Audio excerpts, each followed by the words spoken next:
people actually were able to conform to the copy of the world, but be transformed first by the renewing of your mind. The reason why you are here today, many of us didn't start going to this kind of church or gathering.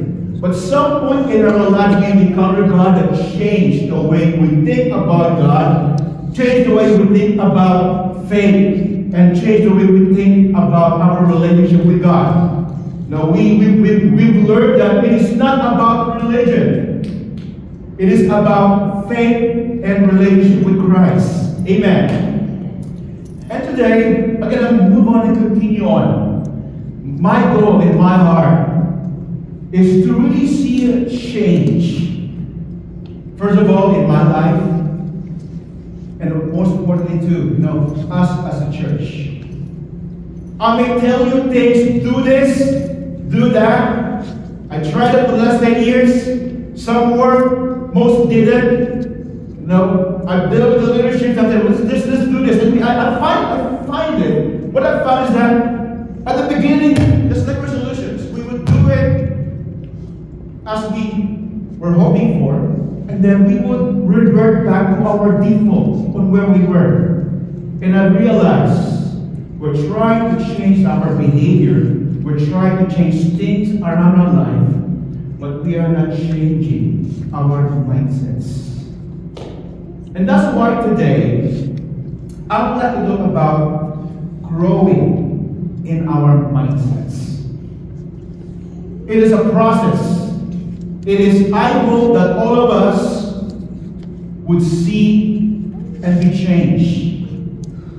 Not just in our behaviors, those of those are good, but change on the way we think. Amen. And from the verse that I just read a while ago, it was about, it is a word from God to the people of Judah. At that time, Israel, the tribes of Israel was divided. There is the tribes of Israel and the tribe of Judah, and they are at war. And there is a threat on them from the Assyrians. The Assyrian says that if you will not pay tribute from Jerusalem to the Assyrians, they will conquer them and oppress them. And they've been trying this, and what the king of Judah, which was King Hezekiah at that time, he continued to pay tribute so that to protect God's people, the tribe of Judah, from being oppressed, from being occupied, from being conquered. But God made a promise to them where He said, at the time, and the coming time, the Lord will remove your burdens from your shoulders. Any of you here, when you started the year, probably ended up 2024 and started the year, where you find yourselves, there's burdens in your life. Things that you would like to change. Heaviness. Things that you would like to get rid of from your life. I know all of us have some. But we don't know how. We hope we will. So we try to make some changes. But God says this. At the time the Lord will remove their burdens from your shoulders and their yoke from their neck. A yoke is something that they put onto the animals so that the master of that animal could steer them to what they need to do, especially the cows, which are yokes. And the yoke will be taken off because of your neck, because your neck will be too large. In some translations, it said that your neck will become too fat. I know some of us, we tried, but it didn't work because we're going to change people. Our goal is for people to grow, because as they grow, they change. Amen. Anybody here have grown? Have changed? 20 years ago, you were different from what you are now. Better or worse? Slimmer? Wider? Smaller or taller? We don't know. Could be good or bad, right? Bigger or smaller? Weaker or stronger? Change happens in our lives. But when we grow, good things happens. Because growth requires breaking. In fact, if you encage a tree, say what kind of tree? A mango tree. It is pretty common in the Philippines. And this is one of the things that the Japanese do. Have you guys heard about bonsai? Right? They try to culture these small trees. And what they do to make this tree small is they would just restrict them by putting things around them. And that's why it restricts what's happening. Not as any other tree. We are described as we will be like the palm trees. Do you know what's different with palm trees, with other trees? If you put a chain around a palm tree, as it grows, the chain breaks. As the tree grows stronger and bigger, whatever that is holding it up in its body would eventually break. You are like a palm tree, the scripture says. That if anything that restricts your life, anything that is holding up your life, say in 2024, and even at the beginning of 2025, it can be broken. How? By growing. Amen. Are you still with me? Amen. And I hope you to grow. There will be things in our lives we will stop doing. Just like kids. Anybody here still wears diaper? Okay, maybe other people who are. But when we all started as kids, right? As infants, I'm not sure I wore diaper in my days. I think, what's those diapers, that we have right now? Huggies or things like that. I think in my generation, we didn't have diapers. It wasn't invented yet. We only used a piece of cloth. In fact, I would remember it. I would go up on the streets, without any underwear. To keep myself clean so that nothing has to be washed. It just goes intentional. In fact, there are three things that are needed for us to grow properly. Every single one of us. Three things. And I borrowed it from a pastor that I found. And time. And we have all of these things in our lives. There's growth.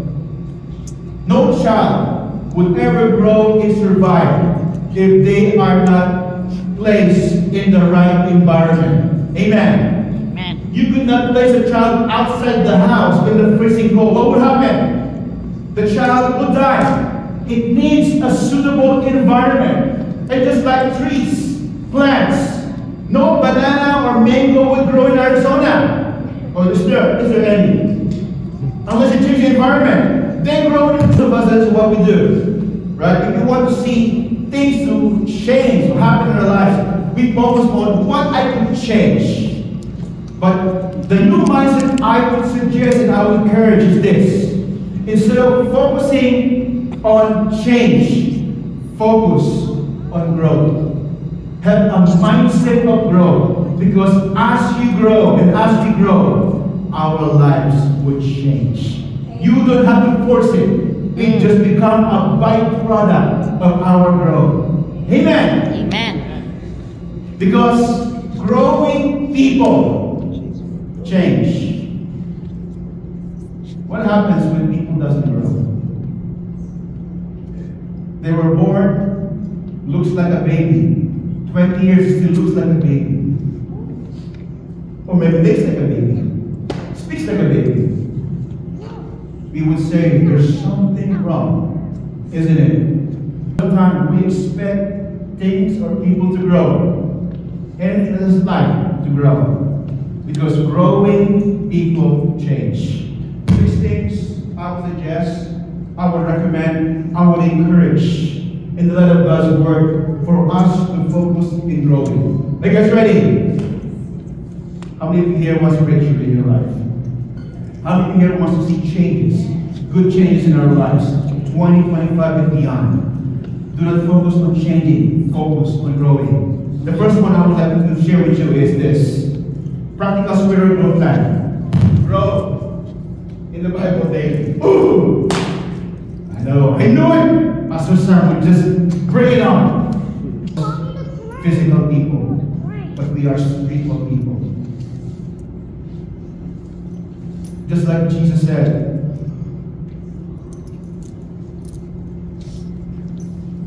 without the word, you will not survive. In fact, Paul said this in 1 Peter chapter 2, verse 2. Like newborn babes or babies, you must crave pure spiritual milk, so that you will grow into a full experience of salvation. Cry out for this nourishment. The first thing that babies would do when they comes out from the womb, you know what they do? They ask for food. How? They would cry. And they will not stop until you give them what they want. Babies, any babies here? That you will not say what you want. And oftentimes it's food. And our food, our spiritual milk is God's word. Without God's word, without that spiritual milk, we will not grow. And I know all of you already heard this. Read your Bible daily. In fact, Joseph said this, meditate your word day and night and day, so that you may grow thereby, and you will be successful in everything that you will do. As you grow, you will experience breakthrough. Amen. Amen. Joseph 1:8. And the problem is this, why is it that it is hard? I know I've experienced this as a Christian. At first, I love reading the Bible, but we have to change our minds in the way we look at the scriptures. Most people do not read the Bible. When I was a young Christian, I tried reading it, and in fact, before I was becoming a Christian, I tried reading it. I said to myself, you know what? I want to become better. I want to change my life. I started reading the Bible, and I started opening up the book of Matthew in chapter 1. And all I would read are, the father of this and the father of that. And it's just the whole chapter, and I could not understand it, and I stopped reading after that. But when I became a Christian, God changed the way I look at the scriptures. I do no longer see it as something that is boring, something that is hard to understand, something that is tedious. But the more as I read the scriptures, the more I get fed, the more I get stronger. And I see, one of the things that really helped me grow is by reading this. If you don't have the desire to read the scriptures, you know why? Because you are not reading it. But the moment you start reading it, the desire starts to come in. You would feel the nourishment. You may not remember the things that you have read yesterday, or maybe the other week. But one thing you will remember, it fed you. It nourished you. You may not remember your breakfast last week or yesterday. But what thing that happens? It nourished your body. The same thing. Read scriptures daily. Amen. Are you guys here with me? Yes. Change our mindset. Grow in the Word.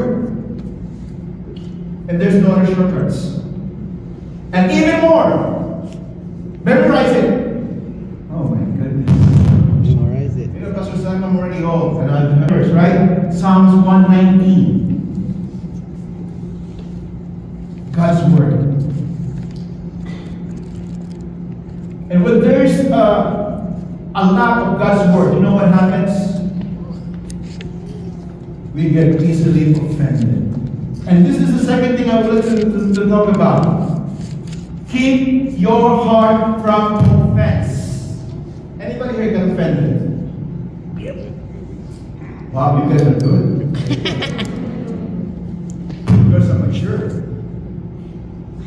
Even though you don't want to raise your hands, I know every one of us at some point in our lives got offended. In fact, Jesus talked about it.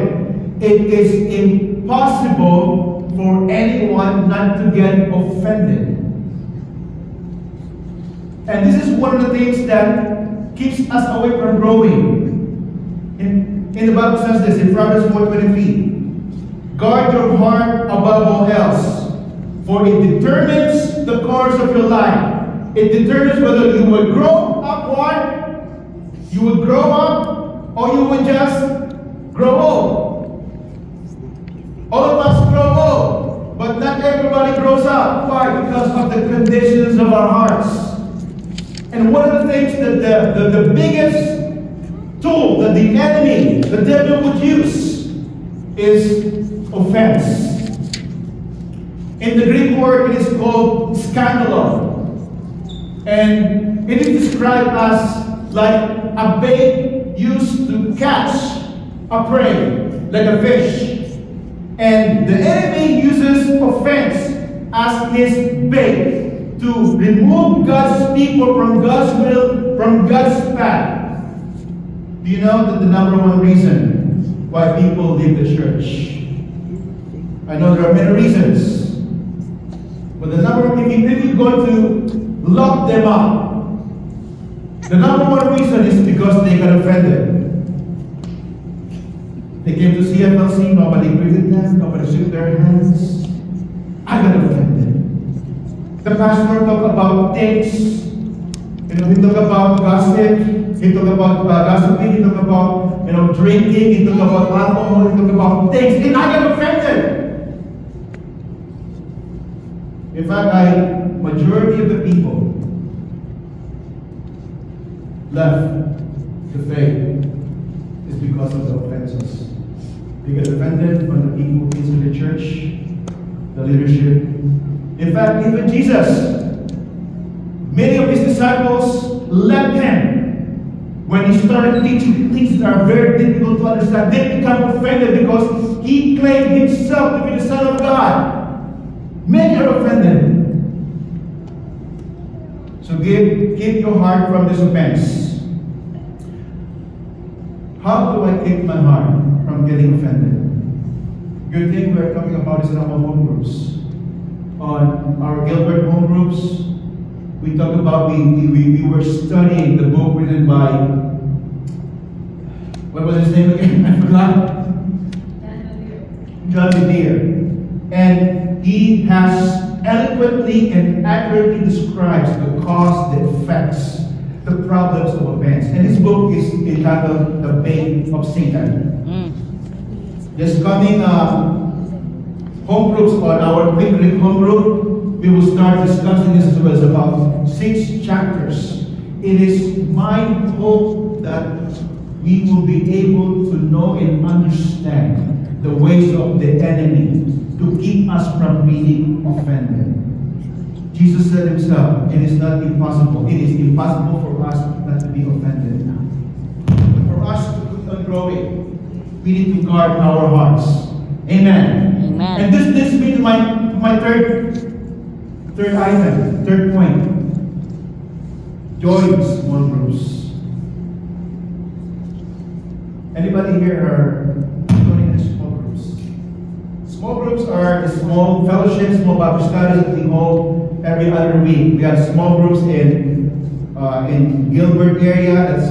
That also includes Chandler. We have a small group in Santa Valley. That includes Florence and all those people. And we used to have one in Mesa, and we were hoping to revive it back.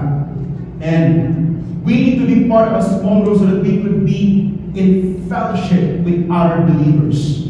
These are the environment that you need to be in. You cannot grow by yourself, although you may see some growth, but for us to grow together, we need to be part of the fellowship of the body of Christ. I am glad that you come here every Sunday in this church. But guess what? Feeding you once a week is not enough. It has to be a continuous feeding. Feeding yourself with the Word of God daily, and then feeding ourselves together, growing together in small groups. Do not be isolated spiritually. Because one that the enemy would do, he's like a roaring lion. He's a predator. He does not attack a big herd, but he will look at the herd and look who is weak, who is sickly, and who is isolated. That's what predators do. If you are spiritually isolated, it's going to be very difficult to grow because you are prone to the attacks of the enemy. So join small groups.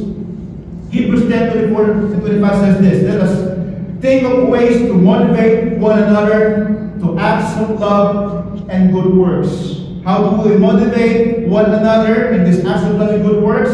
By not neglecting our meeting together. I'm glad that you come here every single Sunday, because this is the environment that God planted us so that we could grow. But we also need to meet regularly in small groups. As some, let us not neglect meeting together as some people do, but encourage one another, especially now that the day of His return is drawing near. We need to be planted in an environment that we could grow. And this is my observation over the years, being a pastor, being a Christian. In fact, small groups, when I attended small groups, it helped me become more mature. It helped me understand the things that I understand by the correction, encouragement of the brethren. And you cannot do that if you are not connected together, especially small groups. Amen. The time we have on Sundays is so limited. We could not address all the issues, the concerns, the things that you are going through. We could not break up the yoke and even at least on your shoulders. But it is a process of time that when we are part of the small groups, we will grow. Amen. This is the environment where we could build up one another.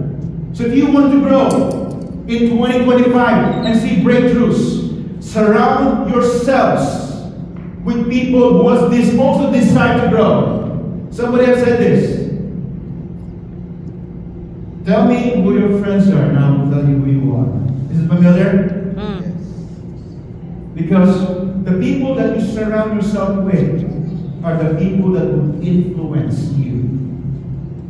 We produce our environment, and our environment produces us. Amen. Amen. And I hope that you would surround yourself with people who loves God, who loves His Word, and who loves to grow. The Scripture warns us, evil company, bad company corrupts good habits. There are Christians who started well and good, but in the end they fell away. Why? Because they put themselves in an environment where it restricts their growth. They've been influenced by the customs and patterns of this world. Amen. Amen. 14. Practice fasting and prayer. Oh, I love that. Anybody here excited for this? First Sunday, I'm always here because they have food. We love feasting. I know, it's good. I love food too. But for us to grow, we also need to grow in fasting and in prayer. Jesus said this in Matthew chapter 9:15 when He was asked, because people got offended when He was still here on earth, because they saw whenever they would gather together, He and the apostles are always eating. Like, remember, Last Supper, they have this fellowship, this wonderful fellowship. Whenever He discipled them, they would eat together. And it is good. And the parents were offended. Hey, how come that your disciples do not fast the way we do? They just keep on eating and drinking. But Jesus said this: do when it gets warm while celebrating with the group. They're eating because we're celebrating. It's my first Sunday, we're celebrating the best of God, the goodness of God. But of course not. But someday the group will be taken away from them, and then they will fast. There are times in our lives, especially when we do not discern the presence of God. There are times in our lives where we do not understand what is happening in our lives. There are times in our lives where we are confused, we don't know where to go, we don't know what to do. That is the time that we need to pray and fast. Do not just ask Dr. The television. whatever it is. Do not, Dr. Ross or whatever it is, do not just post your problems on Facebook and other social media. Let everybody know that you have a problem. But what the scripture says is, practice praying and fasting. In fact, there are things in our lives that can only be taken out, overcome by prayer and fasting. Matthew 17:21.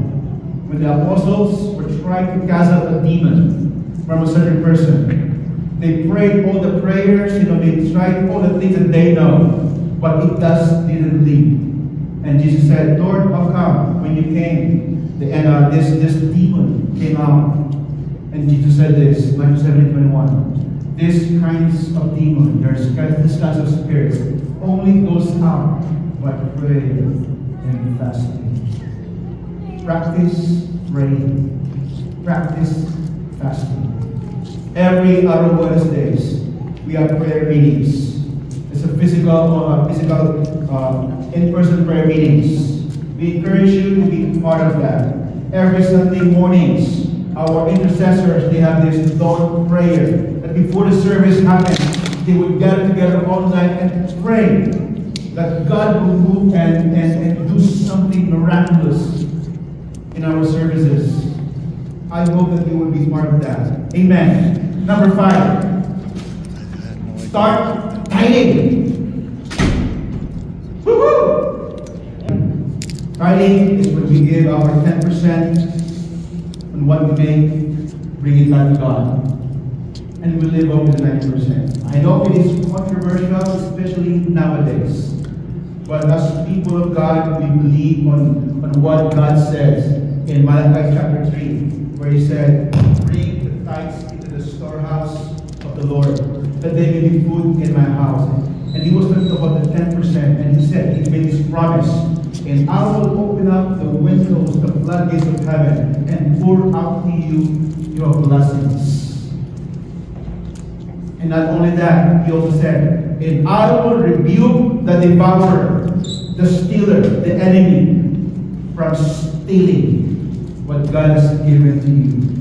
Amen. And some people would say, you know what, we are now in the New Testament church. We now live by grace. We no longer practice that. In fact, nobody in the scriptures or nothing in the scriptures talks about that. But guess what? There is. Jesus talks about it. In Matthew chapter 23 and 23, it says this, what sorrow awaits you teachers of religion, teachers of the law, religious law, and you Pharisees. He was calling out the Pharisees as hypocrites. For you are careful to tithe, even the tiniest income from your herb gardens. The Pharisees is a group of religious leaders or a sect in Judaism that they would follow the commandments of the Old Testament of Moses by the letter, and they are good in giving this.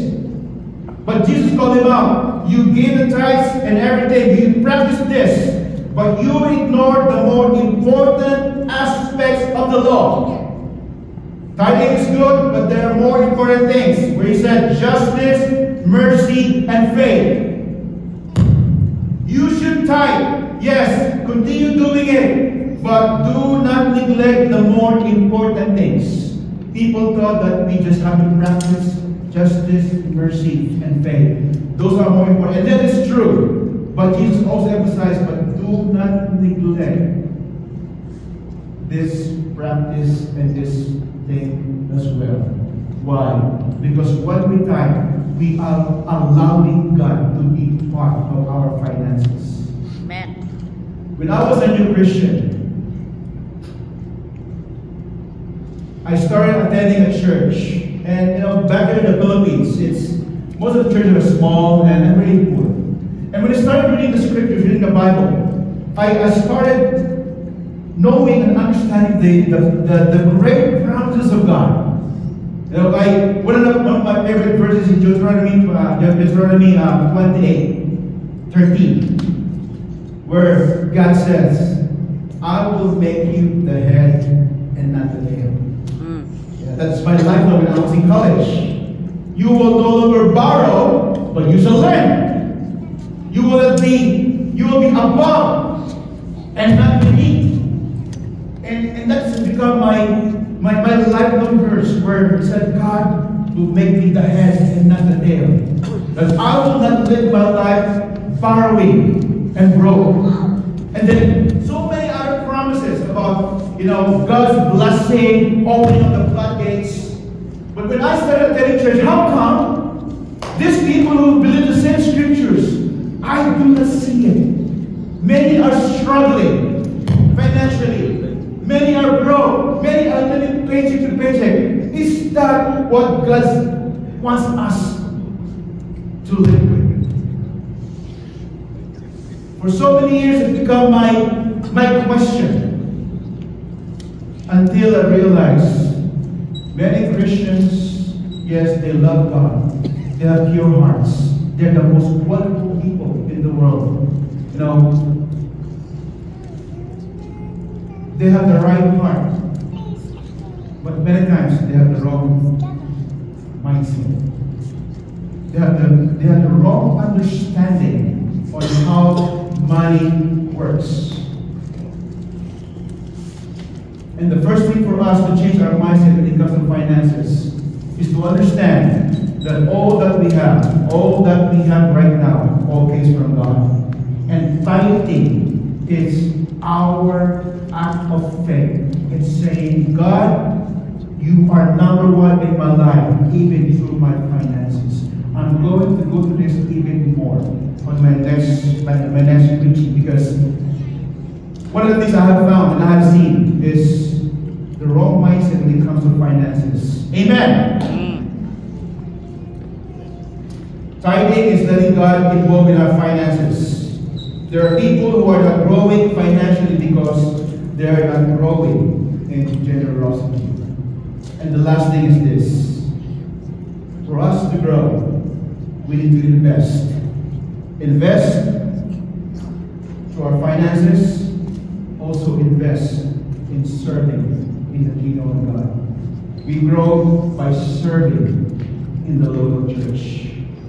Jesus himself said this in Matthew chapter 20:28. For even the Son of Man came not to be served, but to serve others, to give his life as a ransom for many. I have seen this in my life and the people that I know, that the Christians who grow faster are the ones who are serving. The ones who are walking, the ones who are running, the ones who are lifting, not the ones who are just sitting. Amen. Amen might be harsh, but this is the reality. Because we are not meant to be best bystanders.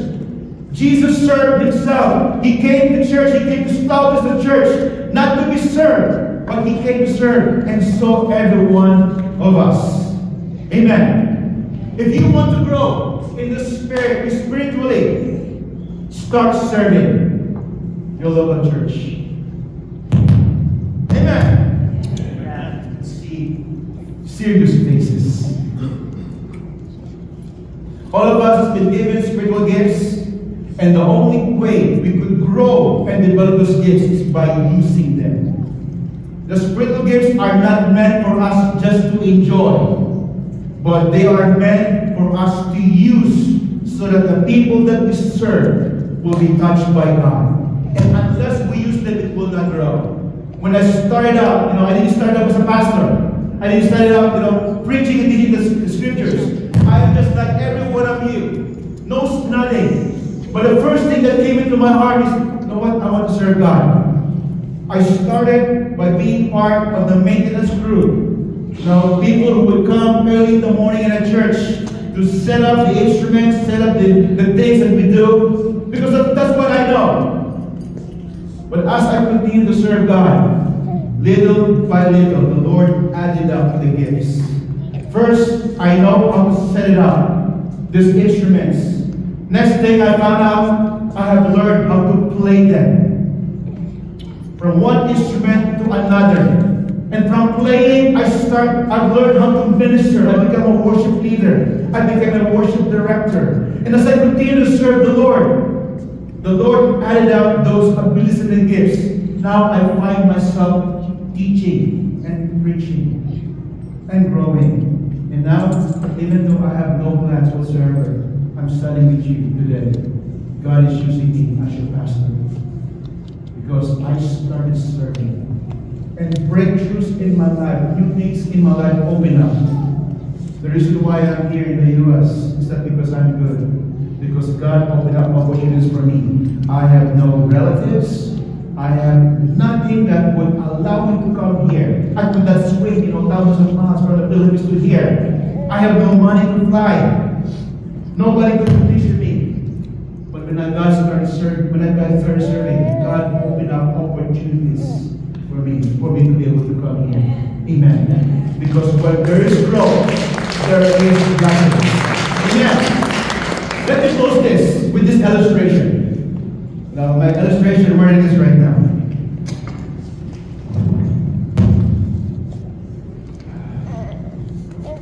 Okay, I will close this. I'm almost done. Bear with me. All of us are like this. When we were born, we're like this cup. We started pure. We started innocent. Amen. We know nothing about this world, right? When we were born, we grew up in certain environment. They might be good, they might be bad. We grow up in a family situation or a family dynamics that could be good, could be bad. Most of the things that we have learned in our lives are because of the surroundings that we've been exposed to, right? Your job, your careers, what you do right now, your aspirations. Many of them have been influenced by your environment. And as we grow, we grow in a certain environment, maybe not all of them are good. We get some people who come in our lives and then, teach us not so good things, not so good habits. We have some friends that we hang out that like things that we should not like. We learn how to smoke, how to use drugs, how to drink. Not because you like it, but because somebody in your life teach you. If you don't do it, you are not cool. You are not part of the group. As people, we are like herds. We have this herd mentality. For us to be accepted, we need to be part of the group. And then all these habits, all these mindsets in our lives start pouring in because of the environment that we are in. The people that we would allow in our lives, our relationships, even our work. And we find ourselves filling up with dark things. Anybody here have experienced that? But before you became a Christian, we have a lot of dark things in our lives. But before we met God, there are things in our lives that are not good. That's something that we can be proud of. Something that we do that I know in my heart they are wrong. But I could not do anything. Isn't it? And then one day, somebody invited me to church. Someone preached the gospel. Somebody said that God could change our lives. And you make a decision that instead of continuing allowing your life to be dictated by the environment, by the culture and the things of this world, you make a decision to change your life, to turn your life around by repenting of our sins, repenting of the things we used to do. Repentance doesn't mean being sorry. Repentance doesn't mean just be feeling bad about the things that happen in our lives. Repentance means changing around, having a 180% turnaround. Instead of allowing these negative things and dark things in our lives, we turn to God.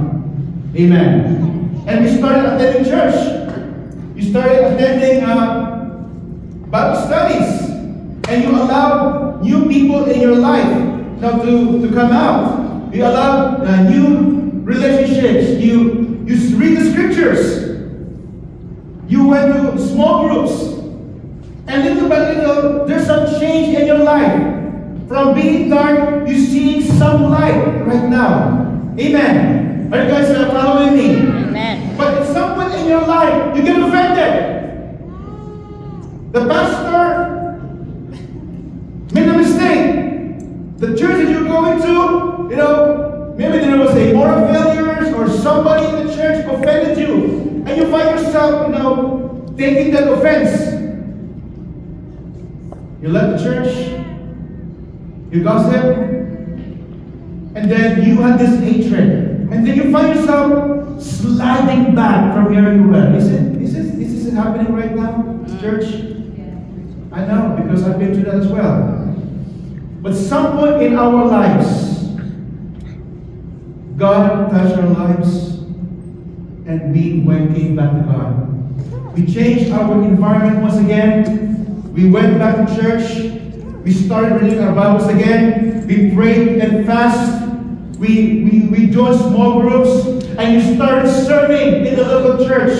And now somebody discipled you that those dark things started to come out. And as you grow, those yoke, those burdens, those chains started to come off. From being dark in your life, from being slave of all those things in your life.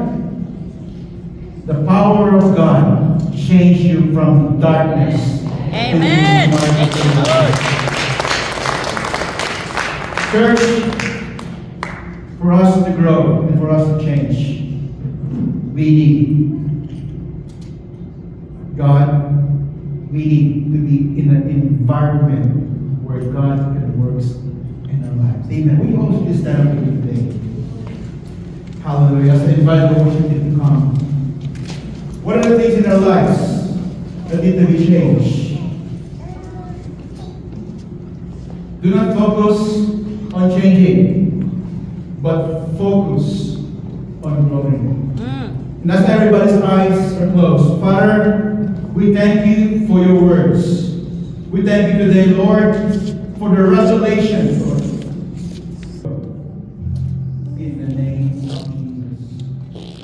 So this moment, let's just allow the Holy Spirit to just lead us. Allow the Holy Spirit to just expose the things in our lives. To show us what are the things in our lives, the dark things in our lives that needs to be changed. There are loving Christians who live their lives defeated because there are still habits that are remaining. They have a changed heart, but they have not changed their habits because they are not growing. Today, I believe in the Spirit that God will manifest Himself and work in your life today. That you will never be the same. That God will turn your darkness into your marvelous life. But allow Him to work. Allow Him to fill you up with His presence. Allow Him to fill you up with His words. Allow Him to put you and place you and plant you in an environment just like this, where you could grow. And as you grow, you may change. And as we allow the Holy Spirit to move in our lives, and as we worship this moment, allow God, allow His Spirit just minister this moment. Hallelujah. This is my desire.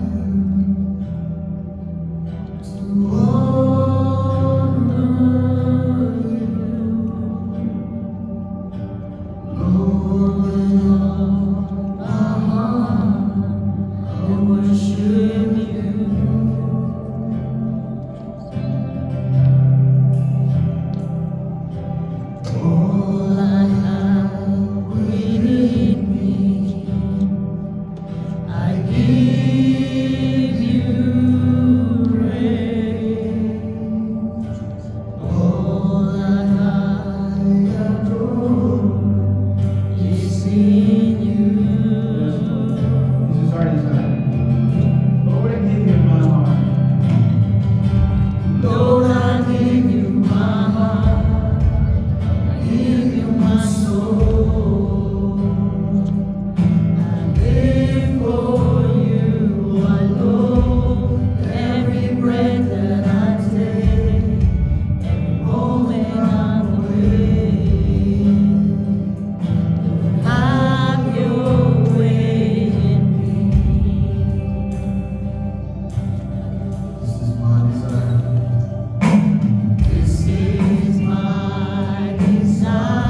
There are things that you know that you need to do, but unable to do. Because there are darkness in our lives that needs to be taken out. And the first thing we need to do is to go back to God, to repent and acknowledge those sins, and make a decision, a commitment, to turn away from the patterns of this world and be transformed by the renewing of our minds. And that renewing starts by acknowledging Jesus Christ as your Lord and Savior. Not only saying it, not only believing that He's God, but by following Him and forsaking everything. No longer wanting to do our will, but His will. And that is you today. I just would like you to just close your eyes and just lift up your hands towards heaven. And just take a simple prayer. Father, I want to go back to you. Today, I am surrendering my life. I am acknowledging you as my Lord and Savior. Today, I am turning away from all the dark things in our life, and help me to grow so that my life will change. In Jesus' name. In Jesus' name. And before we close, I would like to grab somebody and just pray with them. I don't know what they're going through, but there are things in our neighbors and our friends and our sisters' life that they need prayer for. In the next 5 minutes, just go around. Leaders would like you to go around and just pray for people. Ask them what they need to be prayed for. And just minister to everyone. And as the worship team continues to play and minister, just be prayed upon. You are in an environment today where God can move in your life. God has called you and placed you in this environment so that you could grow. And part of that growth is for you to be surrounded by godly people, be encouraged, be built, be corrected, be ministered. We are now investing in your life today through prayers that God will just move in your life. In Jesus' name.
Amen and amen and amen. God bless you all.